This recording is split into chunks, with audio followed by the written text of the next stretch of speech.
Hello students. Welcome to Gravity गुरु।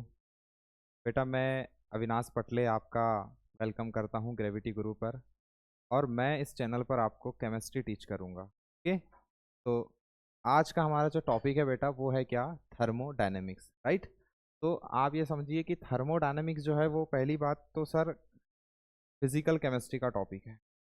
हाँ कहा है बेटा, फिजिकल केमिस्ट्री का टॉपिक है। कल केमिस्ट्री का टॉपिक है।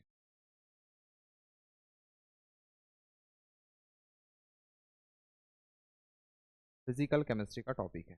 फर्स्ट टॉपिक हम जो पढ़ रहे हैं थर्मोडायनेमिक्स, ये हम पूरा नीड बेसिस पे पढ़ेंगे, राइट, है ना। तो इसको हम स्टार्ट करते हैं।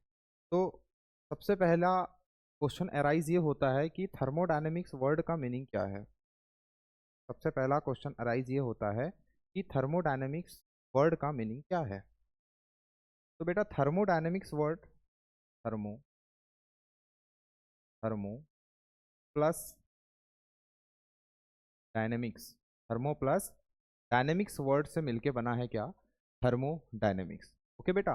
तो थर्मो मीन्स क्या, थर्मो मीन्स बेटा एनर्जी। थर्मो मीन्स क्या, energy oblique heat. And dynamics मतलब मोशन। डायनेमिक्स मतलब मोशन, या फिर इसको हम फ्लो भी कह सकते हैं। ठीक है। तो थर्मोडायनेमिक्स में हम लोग कंप्लीटली एनर्जी ऑब्लिक हीट का मोशन फ्लो, जैसे यूजुअली आपको पता होगा कि एनर्जी जो होती है वो अपने हायर से लोअर की तरफ चलती है ना। जैसे आपने एक आयरन की रॉड को अगर गर्म किया तो सबसे पहले आयरन की रॉड सामने से गर्म होगी, फिर वो गर्म होते होते पीछे की तरफ आएगी। इससे समझ में क्या आ रहा है कि एनर्जी का फ्लो हायर टू लोअर होता है। ओके। तो हम इस चैप्टर में थर्मोडायनेमिक्स में एनर्जी, थर्मो प्लस डायनेमिक्स मतलब एनर्जी या फिर हीट का मोशन, उसके फ्लो को समझेंगे। ठीक है। अब सर एनर्जी या फिर हीट का जो मोशन है या फ्लो है ये कहाँ होता है। तो मोस्ट ऑफ दी बेटा जितनी भी रिएक्शंस हमारे यूनिवर्स में हो रही हैं, हमारे ब्रह्मांड में जितनी भी रिएक्शंस हो रही हैं, इसमें कुछ ना कुछ हीट का ऑब्लिक एनर्जी का फ्लो हो रहा है।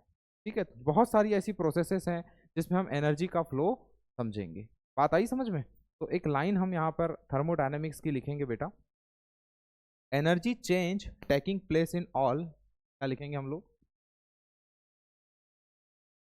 एनर्जी चेंज, एक्चुअल में चेंजेस है ना, energy changes taking place in, taking place in all physical and, all physical and, all physical and chemical, physical and chemical processes. Okay.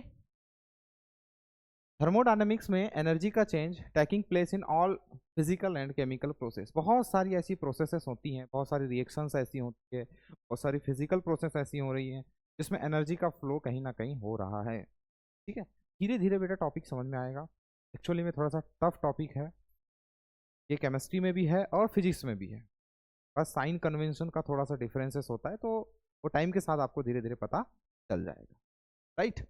तो सबसे पहले बात यह है कि हम थर्मोडायनेमिक्स की स्टडी अगर कर भी लें तो थर्मोडायनेमिक्स की स्टडी में क्या एडवांटेज हैं इसके, कौन कौन सी चीज़ों को बता सकता है थर्मोडायनेमिक्स और कौन सी ऐसी चीज़ें हैं जिनके बारे में नहीं बता सकता। तो let's talking about advantage of thermodynamics. Okay बेटा, एडवांटेज ऑफ थर्मोडायनेमिक्स। थर्मोडायनेमिक्स को पढ़ने पर थर्मोडायनेमिक्स की कंप्लीट स्टडी के एडवांटेज क्या हैं, कौन सी ऐसी चीज़ें हैं जो हमें थर्मोडायनेमिक्स से पता चलेंगी। तो फर्स्टली बेटा, फर्स्ट थिंग तो ये है कि हम थर्मोडायनेमिक्स को जब हम पढ़ते हैं तो पहली बात तो मैंने आपको बताया कि कौन सी रिएक्शन होगी यूनिवर्स में, कौन सी रिएक्शन हो सकती है, कौन सी रिएक्शंस नहीं हो सकती, इसके बारे में थर्मोडायनेमिक्स हमको सबसे पहली बात जानकारी देता है। हम यहाँ पर एडवांटेज की अगर बात करें तो सबसे पहली बात तो हमें ये बहुत सारे थर्मोडायनेमिक्स के खुद के बहुत सारे लॉ हैं, धीरे धीरे समझ में आएगा, है ना। धीरे धीरे समझ में आएगा, एक एक वर्ड पे चैप्टर खड़ा हुआ है, समझ में आ रही बात। तो धीरे धीरे समझते हैं कि क्या चीजें होने वाली। तो सबसे पहले देखो थर्मोडायनेमिक्स लॉ के बारे में हमको ये बताएगा। थर्मोडायनेमिक्स, अब इस चैप्टर को पढ़ने वाले और देखने वाले जो हैं वो का 12th हो चुका है, तो उन लोगों ने थर्मोडायनेमिक्स का first law, thermodynamics second law, thermodynamics third law, entropy, enthalpy, बहुत सारी चीज़ों को पढ़ चुका है। तो ये जो है एडवांटेज में सबसे पहले आता है कि हमें सारे थर्मोडायनेमिक्स लॉ के बारे में हमें पता चल जाएगा, है ना, कि अगर हम थर्मोडायनेमिक्स को पढ़ रहे हैं तो थर्मोडायनेमिक्स लॉ के बारे में पता चलेगा। और मैंने जो तुम्हें सबसे पहले बोला था कि कौन सी रिएक्शन हो सकती है और कौन सी रिएक्शन नहीं हो सकती, right. Chemical reaction will take place और नॉट, chemical chemical reactions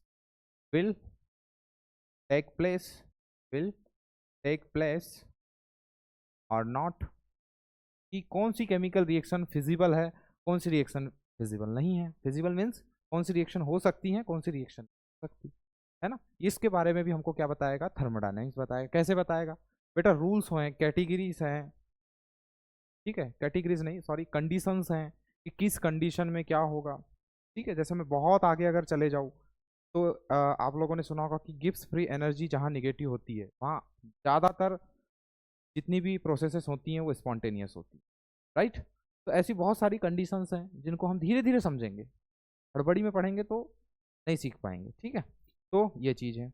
बहुत सारा एनर्जी चेंज के बारे में भी बताता है कि कहाँ कहाँ एनर्जी का कैसे कैसे चेंज होगा, कहाँ एनर्जी गेन करनी पड़ेगी, कहाँ एनर्जी रिलीज्ड होगी और इवॉल्व होगी, ये सारी चीज़ें समझ में आई बात।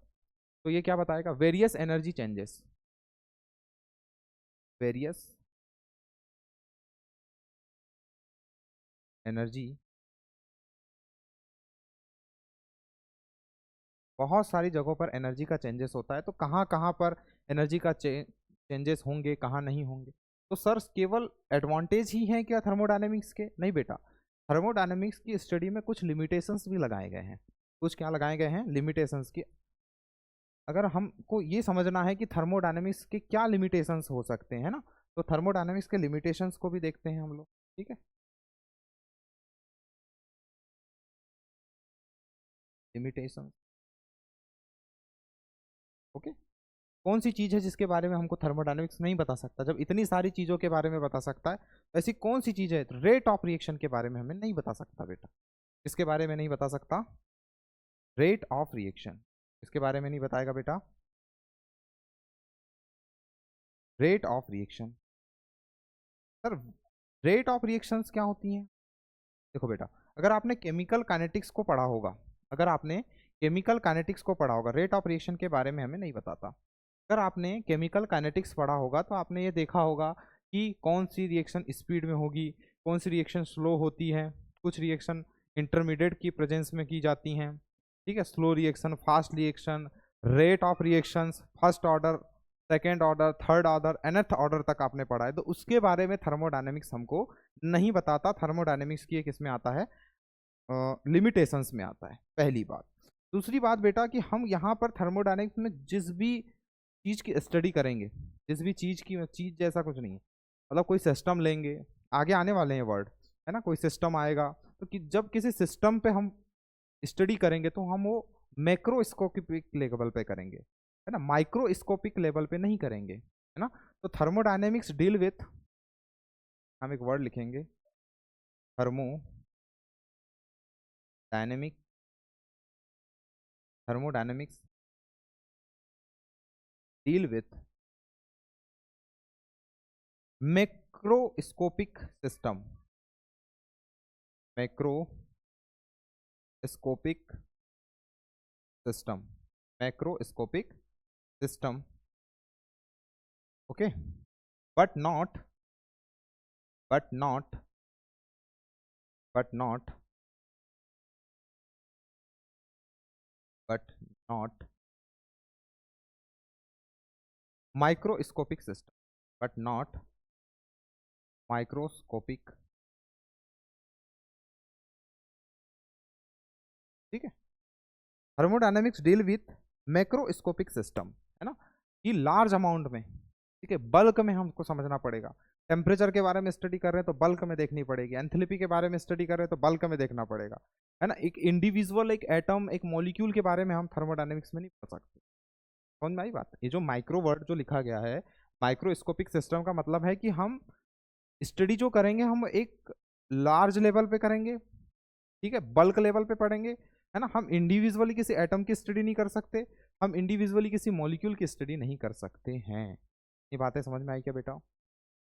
अब कुछ इंपॉर्टेंट टर्म्स हैं जो थर्मोडायनेमिक्स से रिलेटेड है, ठीक है। सम इंपॉर्टेंट टर्म्स, कुछ थर्मोडायनेमिक्स टर्म्स हैं, सम इंपॉर्टेंट टर्म्स, कुछ इंपॉर्टेंट टर्म्स हैं जो किससे रिलेटेड हैं बेटा? थर्मोडायनेमिक्स से रिलेटेड हैं, ठीक है। जैसे सबसे पहले हम पढ़ेंगे किसके बारे में, है ना, ये बहुत सारे बच्चों ने सुन रखा भी होगा। एक वर्ड है क्या बेटा? सिस्टम। दूसरा वर्ड है बेटा सराउंडिंग, और थर्ड है boundary. What is system, what is surrounding, what is boundary, ठीक है। क्वेश्चन एराइज ये होता है कि सिस्टम क्या है, सराउंडिंग क्या है, बाउंड्री क्या है, ठीक है। तो देखो, सिस्टम और कुछ नहीं है जिस पर हम थर्मोडायनेमिक्स स्टडी कर रहे हैं, ठीक है, जिस चीज़ को हम समझ रहे हैं। मतलब देखो, एक तो ये समझ लो कि सिस्टम क्या है। फॉर एग्जाम्पल के लिए, फॉर एग्जाम्पल के लिए ये है हमारा सिस्टम, ये है क्या बेटा? हमारा सिस्टम। सिस्टम ऐसी चीज है, सिस्टम वो पार्ट है हमारे यूनिवर्स का, टोटल पूरा यूनिवर्स है, ठीक है। यूनिवर्स में सिस्टम एक ऐसा पार्ट है बेटा, एक स्पेसिफिक पार्ट है। पहली बात तो एक ऐसा है specified, specified portion, specified portion बोलो, पार्ट बोलो, ये बात एक ही है। Which under which under investigation. What is the meaning?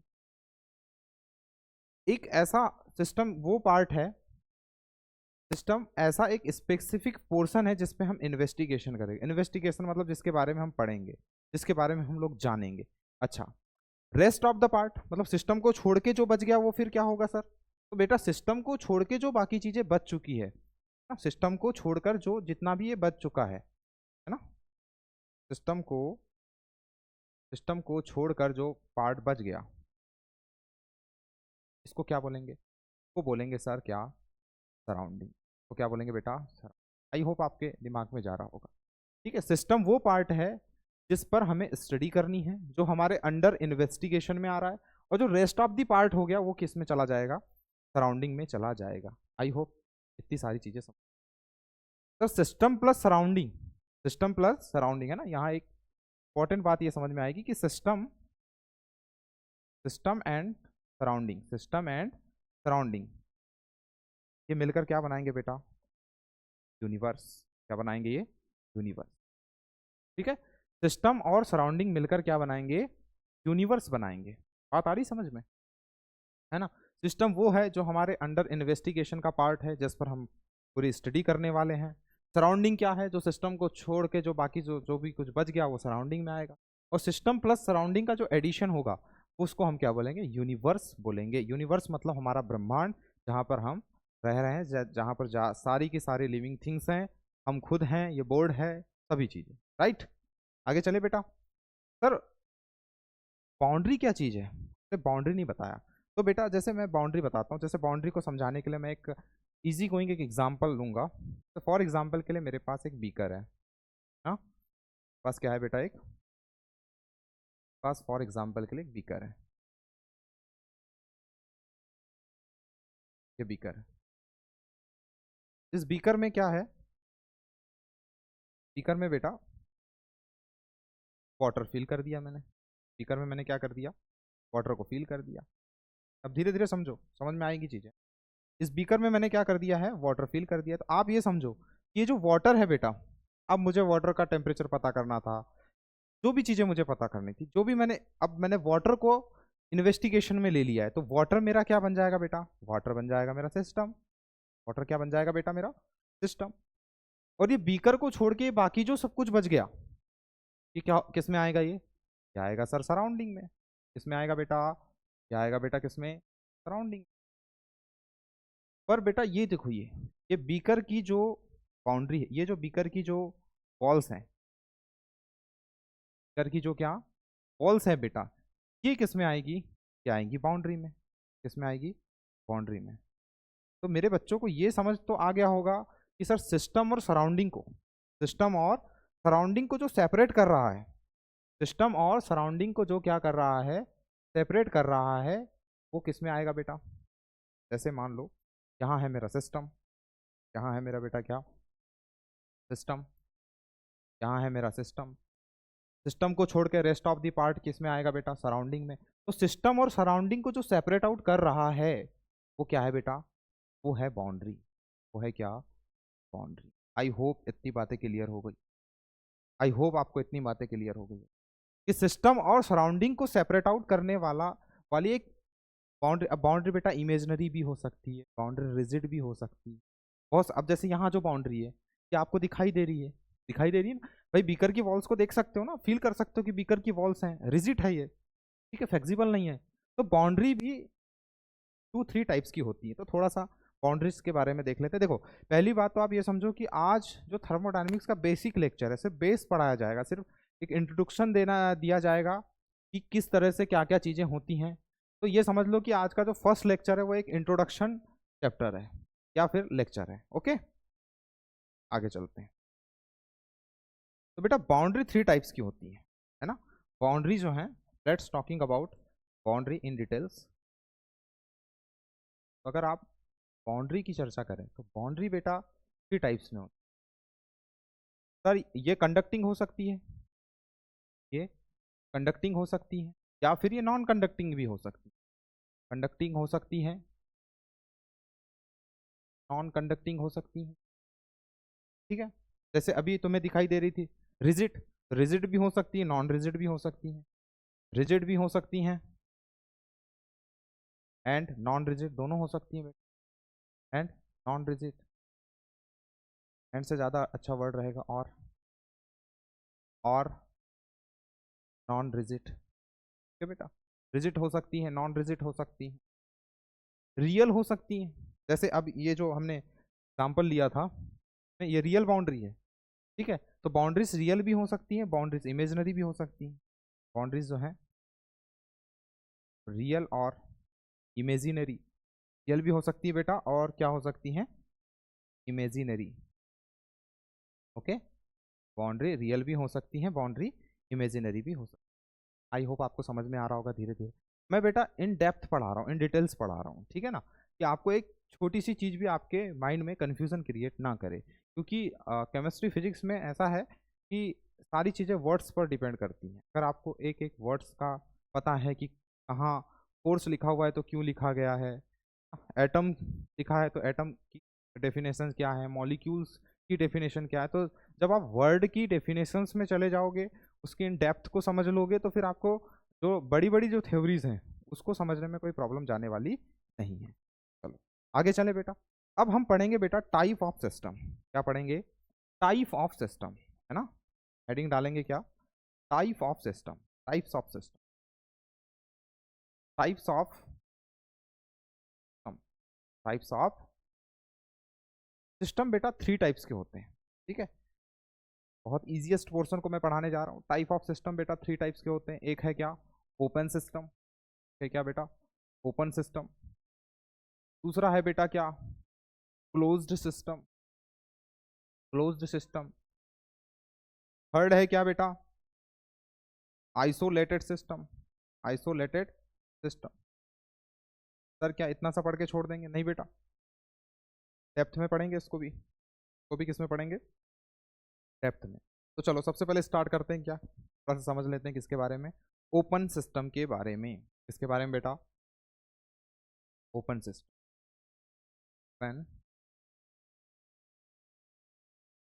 Open system ऐसा सिस्टम, सिस्टम अब समझ में आ गया ना? सिस्टम एक स्पेसिफिक पोर्शन, एक स्पेसिफिक पार्ट ऑफ यूनिवर्स जो हमारी अंडर इन्वेस्टिगेशन, अंडर स्टडी में आ रहा है, राइट। चलो तो सिस्टम बेटा 3 टाइप्स के होते हैं। ओपन सिस्टम, ओपन सिस्टम में क्या होता है बेटा, इसमें हम लोग मैटर का एक्सचेंज कर सकते हैं। ठीक है, मैटर का एक्सचेंज हो सकता है। इसमें बेटा एनर्जी का एक्सचेंज हो सकता है। मैटर का एक्सचेंज हो जाना मतलब मास का एक्सचेंज हो सकता है, मास बोलो या मैटर बोलो, इसका एक्सचेंज हो सकता है। ठीक है, इसमें जो बेटा जो बाउंड्री होगी, जो क्या होगी, जो बाउंड्री होगी वो कैसी होगी बेटा, इधर ऐसा एक लाइन लिखते हैं हम यहाँ, इधर सिल्ड और इंसुलेटिंग या इंसुलेटेड या फिर लेटेड। देखो सर कुछ समझ नहीं आ रहा, कैसे करें बताओ। एक्सचेंज हो रहा है, मैंने बोला सर एक्सचेंज हो रहा है मैटर का, मैंने बोला एक्सचेंज हो रहा है किसका, एनर्जी का। मैंने बोला जो यहाँ पर बाउंड्री है वो इधर सिल्ड और इधर सिल्ड नॉर लिखना है ना, इधर सिल्ड नॉर इंसुलेटेड, इधर सिल्ड नॉर इंसुलेटेड। सर समझूंगी कैसे? ठीक है, ठंड चल रही है बेटा, तो ठंड से ही रिलेटेड कोई एग्जाम्पल अगर ले ले तो मज़ेदार लगेगा। बिल्कुल सर, बिल्कुल मज़ेदार लगेगा।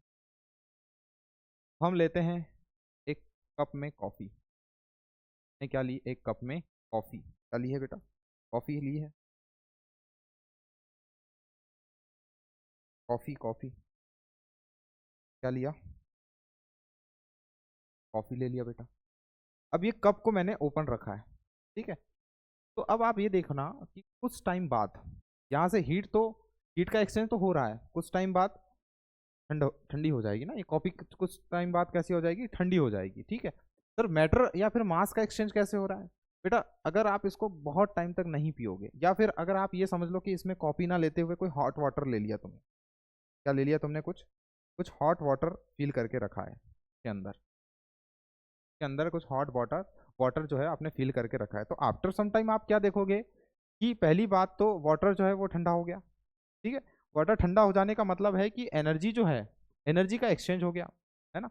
अब देखो ये जो कॉपी है, ये जो वाटर है, ये हमारे लिए सिस्टम है, ये पूरा क्या हमारा सिस्टम है। तो आप ये देखो कि सिस्टम से हीट, यहाँ हीट ज़्यादा थी सराउंडिंग, है ना, यहाँ पर आपने क्या चाय को क्या करके रखा था, गर्म करके रखा था, या पानी को क्या करके रखा था, गर्म करके रखा था, राइट। तो यहाँ से एनर्जी का फ्लो हो गया, एनर्जी क्या क्या हो चुका है, फ्लो हो चुका है। धीरे से फिर पानी जो होगा वो कैसा हो जाएगा बेटा, ठंडा हो जाएगा। और बहुत टाइम तक अगर रखोगे तो कुछ अमाउंट में वाटर यहाँ से आपको कम होता हुआ भी दिखाई देगा। बात समझ में आ रही है? उस टाइम बाद अगर आप देखोगे तो वाटर भी आपको क्या होता दिखाई देगा, कम होता समझ में आ जाएगा। तो इससे क्या समझे, इससे आप ये समझे कि एक्सचेंज होता है किसका, मास एनर्जी दोनों का एक्सचेंज होगा। ठीक है, बाउंड्री जो आपने ली है इधर सिल्ड और इंसुलेटेड, है ना, या तो सिल्ड हो सकती है या तो आप पूरा, जैसे अभी ये जो बाउंड्री है ये सिल्ड ही है ना। इंसुलेटेड का क्या मतलब होता है बेटा, इंसुलेटर और नॉन इंसुलेटर तो समझता ही होगा ना। तो जो बाउंड्री है वो सिल्ड नॉन इंसुलेटेड। ठीक है, बाउंड्री का उतना मैटर नहीं है, तो मैटर हमको ये पता होना चाहिए कि ओपन सिस्टम में मास मैटर का एक्सचेंज होता है, ओपन सिस्टम में एनर्जी का एक्सचेंज होता है। बात समझ में आई बात, या तो बाउंड्री सील्ड हो सकती है या फिर वो इंसुलेटेड हो सकती है। बात समझ में आई, इसको भूलना नहीं है ना। ये कॉपी वाला, या फिर इसमें हम ऑब्लिक लगा के लिख लो, ऑब्लिक लगा के क्या लिख लें, हॉट वाटर भी रख सकते हो इसमें, ठंड चल रही है अभी, इसमें क्या हो सकता है बेटा, कॉफ़ी है या फिर क्या है बेटा, इसमें हॉट वाटर भी हो सकता है। अब हम क्लोज सिस्टम को समझते हैं, इसको समझते हैं हम लोग क्लोज्ड सिस्टम को। ठीक है, तो थोड़ा सा हम क्लोज सिस्टम के बारे में पढ़ लेंगे, थोड़ा सा नहीं काफी अच्छे से पढ़ेंगे। क्लोज्ड सिस्टम क्या पढ़ेंगे हम लोग, क्लोज्ड। क्लोज सिस्टम में क्या होगा, इसमें किस किस का एक्सचेंज होगा बेटा, देखो समझते हैं इसको भी थोड़ा सा। अगर हम एक्सचेंज की बात करें, हम किसकी बात करें, हम एक्सचेंज की बात अगर हम करें बेटा, तो हीट का एक्सचेंज तो होगा, लेकिन मैटर का या फिर मास का एक्सचेंज नहीं होगा। क्या बोल रहा हूं मैं, हीट का एक्सचेंज तो होगा लेकिन मास का एक्सचेंज नहीं होगा। बात समझ में आ रही है? बात समझ में आ रही है क्या? ठीक है, तो इधर देखो, एनर्जी का एक्सचेंज होगा, एनर्जी का एक्सचेंज होगा, बिल्कुल होगा, लेकिन मास, मैटर, मास ऑब्लिक मैटर, इसका एक्सचेंज बेटा नहीं होगा। देखो एक बात और याद रखना है ना, ज़्यादातर जो बेटा चीज़ें हो रही हैं, जैसे मैं जिस क्लास में शूट कर रहा हूँ, है ना, ये भी किसका एग्जाम्पल है? एक ओपन सिस्टम का। ठीक है, ह्यूमन बींग्स एक किसका एग्जाम्पल है? ओपन सिस्टम का। राइट, चीज़ें समझ में आ रही है ना? ये सारे बेटा बहुत सारे जो एग्जाम्पल हमारे यूनिवर्स में या आप जो रोज़मर्रा की ज़िंदगी में जो देखने को मिलते हैं, ये मोस्ट ऑफ दी जो चीज़ें हैं वो सब किस में आती है बेटा? ओपन सिस्टम में। ह्यूमन बींग्स, क्लासरूम, सारी चीज़ें किस में आती है? ओपन सिस्टम में, क्योंकि यहाँ कहीं ना कहीं एनर्जी और, है ना, एनर्जी और मैटर दोनों का ट्रांसफर या फिर एक्सचेंज हो रहा होता है। बात समझ में आई क्या? आगे चले, आगे चले क्या बेटा? चलो ठीक है सर, आगे चले, जहां मैं पढ़ा रहा था समझ में आई बात। तो इसमें एनर्जी का एक्सचेंज होता है। सर एनर्जी का एक्सचेंज होता कैसे होगा? ये बहुत धीरे धीरे समझ में आएगा, लेकिन मैं अभी के लिए बता देता हूँ बेटा। एनर्जी का exchange in form of, in form of heat, in form of heat, detail में पढ़ाऊंगा इसको भी, in form of heat, work, है ना, in form of heat and work, है ना। मतलब एनर्जी का जो बार बार बोल रहा हूँ, एनर्जी एक्सचेंज एक्सचेंज, तो भाई एनर्जी का एक्सचेंज किस फॉर्म में होगा? तो या तो एनर्जी का एक्सचेंज हीट के फॉर्म में होता है बेटा, या वर्क के फॉर्म में होता है। After some time, after few lectures, आपको ये चीज़ें समझ में आ जाएंगी। समझ में आई बात? ठीक है सर, इसका भी कोई एग्जाम्पल है क्या बढ़िया वाला? सर बिल्कुल बेटा, इसका भी बढ़िया से बढ़िया एग्जाम्पल हमारे पास है। भाई जो हमने कप वहाँ लिया था, और इस कप में हमने क्या लिया था? Hot water. क्या लिया था बेटा? Hot water. लेकिन अब हमने क्या किया है? अब हमने क्या किया है कि इसे हमने ढक दिया है, ऊपर से हमने क्या किया? इसको ढक दिया। तो अब आप ये चीज़ खुद समझ पा रहे होंगे कि सर क्या कुछ टाइम बाद ये जो हॉट वाटर है ठंडा नहीं होगा क्या? कोल्ड नहीं होगा क्या? हो जाएगा, बिल्कुल हो जाएगा, हो जाएगा। लेकिन मैटर का एक्सचेंज होगा क्या? मैटर का एक्सचेंज नहीं होगा बेटा। मास का एक्सचेंज बिल्कुल नहीं होगा, क्योंकि आपने कप को ऊपर से पैक कर दिया है। आपने कोई प्लेट रख दी है, या कुछ भी आपने ऐसी कोई चीज रखी हुई है जिससे ऊपर से कप जो है वो क्या हो चुका है? पैक हो चुका है। राइट, तो यहां से एनर्जी का एक्सचेंज तो होगा, एनर्जी का एक्सचेंज तो होगा, लेकिन इसके अंदर जो वाटर रखा हुआ है बेटा, इसके अंदर जो वाटर है उसका एक्सचेंज नहीं होगा। मतलब मैटर का एक्सचेंज नहीं होगा, मैटर का एक्सचेंज नहीं होगा, डेट मीन्स मास का एक्सचेंज नहीं होगा। आई होप आपको इतनी सारी बातें समझ में आ रही होंगी। ठीक है, तो बहुत सारी चीजें हो सकती है, जैसे ट्यूबलाइट, जैसे क्या बेटा? ट्यूबलाइट भी एक एग्जांपल है किसका? क्लोज्ड सिस्टम का, है ना।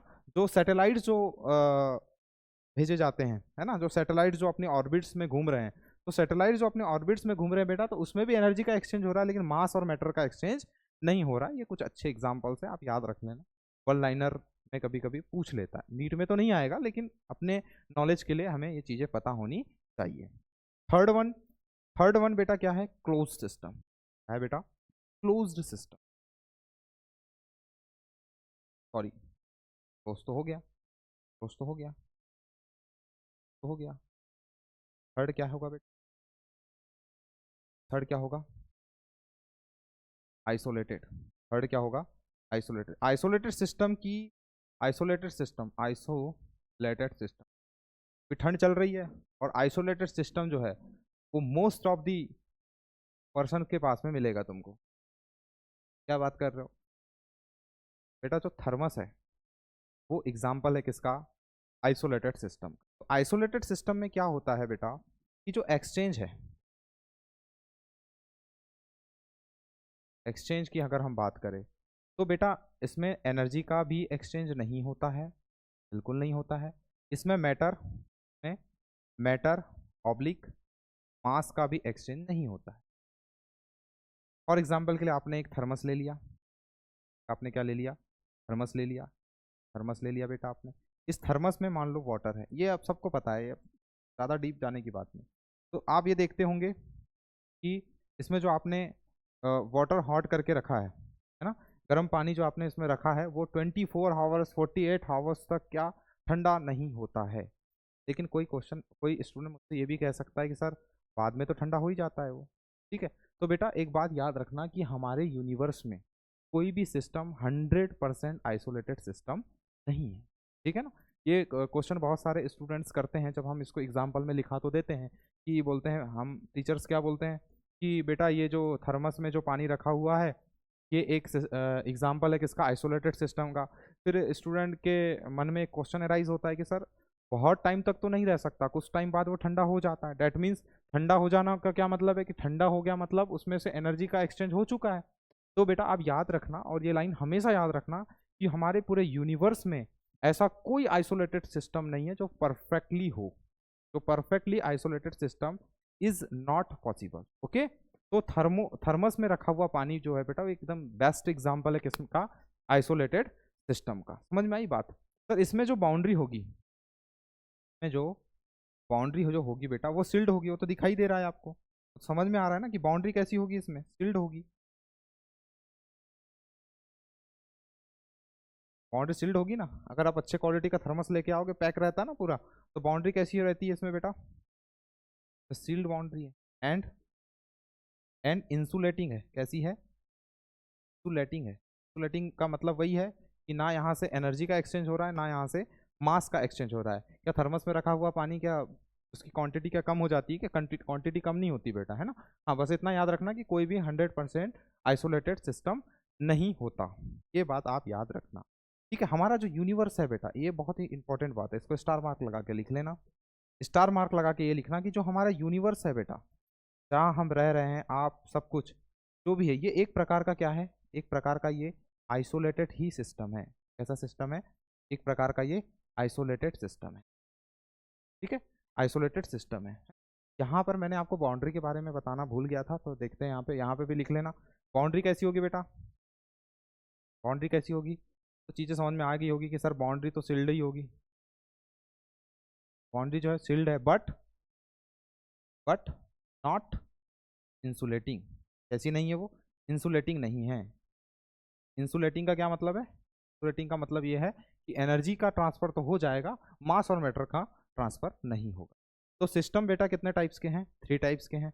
3 टाइप्स के सिस्टम को हमने देख लिया, ठीक है। तो अगर हम देखें, हमने चैप्टर्स की स्टार्टिंग कहाँ से की थी, सबसे पहले तो हमने स्टार्टिंग कहाँ से की थी बेटा, हमने स्टार्टिंग की थी कहाँ से, थर्मोडायनेमिक्स से, है ना। फिजिकल केमिस्ट्री का चैप्टर है, बताया था मैंने आपको। थर्मोडायनेमिक्स की हमने डेफिनेशंस को देखा कि सर थर्मोडायनेमिक्स जो है वो 2 वर्ड्स से मिलके बना हुआ है, दोनों को ब्रेक करके हमने देखा कि thermo means energy oblique heat change, heat, and dynamics मतलब मोशन ऑब्लिक फ्लो, ठीक है। फिर हमने थर्मोडायनेमिक्स की जो बुकिस लैंग्वेज है उसको हमने देखा कि थर्मोडायनेमिक्स क्या है, energy changes taking place in all physical and chemical process, की सारी केमिकल और फिजिकल प्रोसेस में एनर्जी का जो चेंजेस है वो हम किस में देखते हैं, थर्मोडायनेमिक्स में देखते हैं, राइट। फिर हमने एडवांटेज को समझा, फिर हमने लिमिटेशंस को समझा, राइट।